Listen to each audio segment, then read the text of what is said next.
Electrolysis. We have been studying voltaic cells which work as a result of a spontaneous reaction. However, we can also use energy from an outside source to make a non-spontaneous reaction take place. Driving a chemical reaction by using outside electric energy is called electrolysis. A cell in which this occurs is an electrolytic cell. Also, applying a reverse voltage to a voltaic cell can recharge it by running the spontaneous reaction backwards, replenishing the electrodes and ions. This is the basis for rechargeable batteries. In electrolysis, or when recharging a battery, an external voltage, larger than the cell potential, is applied in the opposite direction from that of the voltaic cell. That drives the reaction in the non-spontaneous direction. By definition, the electrode at which oxidation occurs is always called the anode, and the electrode at which reduction takes place is always called the cathode. The external voltage, therefore, will reverse which electrode is which, since the reaction goes in the opposite direction. And the sign of the voltage will be reversed, since the external voltage supply determines that. So, in electrolysis, the anode is positive and the cathode is negative, the reverse of in a voltaic cell. Here's a side-by-side comparison of voltaic and electrolytic cells.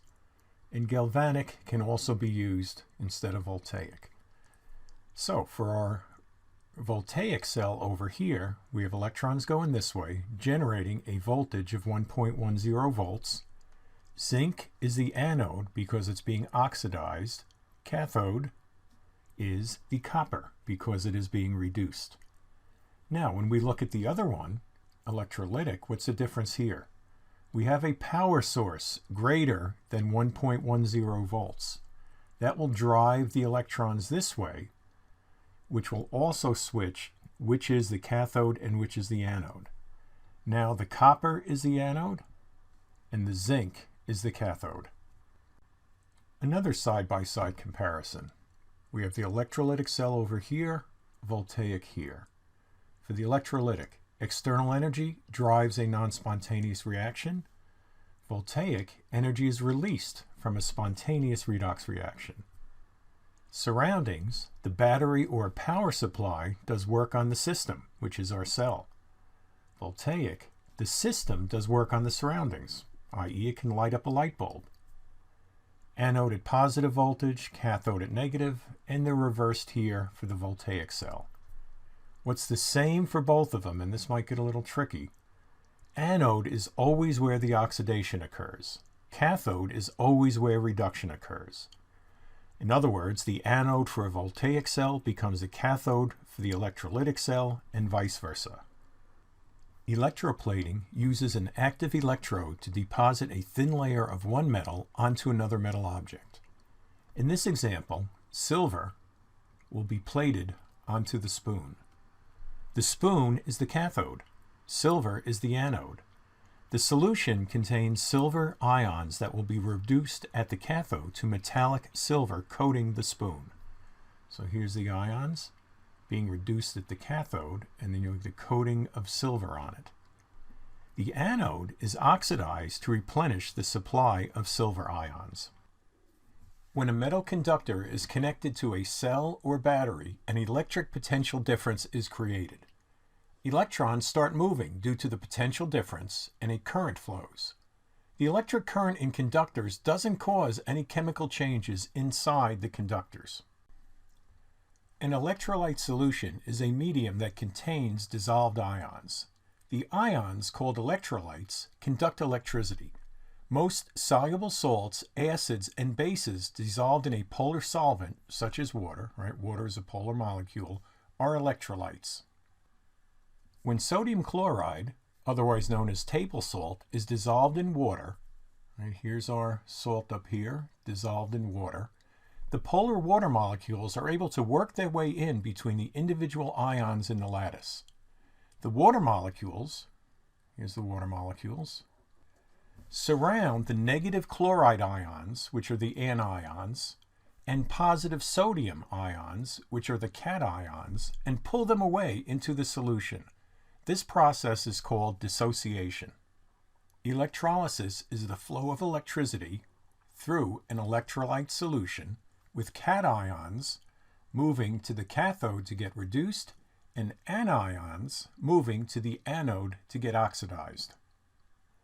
We're going to get ready to do some calculations. First, we define current, which is the rate at which charge flows. I is the current in amps or amperes, Q is the electric charge in coulombs, and T is the time in seconds. Faraday's laws of electrolysis are based on the electrochemical research of Michael Faraday, published in 1833. These show the quantitative relationship between the substance deposited at the electrodes and the quantity of electric charge or electricity passed. So here's his first law. There's two of them. The mass of a substance deposited at any electrode is directly proportional to the amount of charge passed.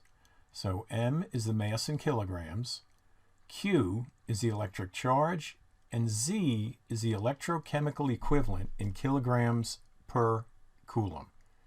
Z is the mass of a substance deposited at the electrodes during electrolysis by passing 1 coulomb of charge. The electrochemical equivalent Z is proportional to its chemical equivalent, which is the molar mass divided by the valence. F is Faraday's constant, which is 9.65 times 10 to the fourth coulombs per mole. It combines two fundamental constants, the electric charge, the electron charge, right over here, and Avogadro's number. Multiply them together, and you get Faraday's constant. Let's work some problems. Calculate the electrochemical equivalent of silver. The molar mass of silver is 0.108 kilograms per mole, and its valence is 1.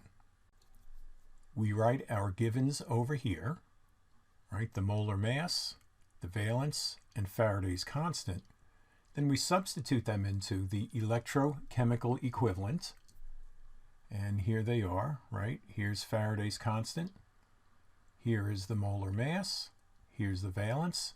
And we get 1.12 times 10 to the minus 6 kilograms per coulomb. Example 2. Determine the mass of aluminum deposited on the cathode when 6.80 coulombs of charge passes through an aluminum chloride solution. The molar mass of aluminum is 0.133 kilograms per mole, and its valence is 3. As always, we write our givens out, and then the first thing we have to do is find the electrochemical equivalent, which is 1 over Faraday's constant times the molar mass over the valence. We substitute in our numbers. Here's Faraday, here's the molar mass, here's the valence, and we get 4.59 times 10 to the minus 7th kilograms per coulomb. We can now use Faraday's first law to find the mass. So that's just going to be Z times Q.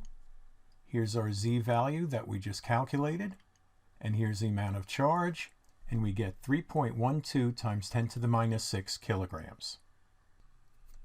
Example 3. Determine the mass of copper deposited on the cathode when a 5.60 amp current passes through copper sulfate for 2 hours. The molar mass of copper is 0.064 kilograms per mole, and its valence is 2. This one's a little more complex. So again, we write all our givens. Now, one of the things we have to do, we can't use 2 hours. We have to convert that to seconds. So we start with Faraday's first law. And Q is just equal to current times time, right? Because current, I, was Q over T. And then we have Faraday's second law, so we're going to use that one too. Combine the three equations, right? So we put this Q value in here, and we take the Z value, put it there, and we get the mass is 1 over F, M over V times IT. And always do the algebra first. Don't do the numbers until the very end. Here's our equation from the previous slide. So if this is a quiz or a test or anything, if you get that far, most teachers will give you 9 out of 10 points, even if you mess up the numbers at the end. So here's Faraday, here's the molar mass, here's the valence, here's the current, and here's the time. And again, that's in seconds, not hours. And we get 0.013 kilograms.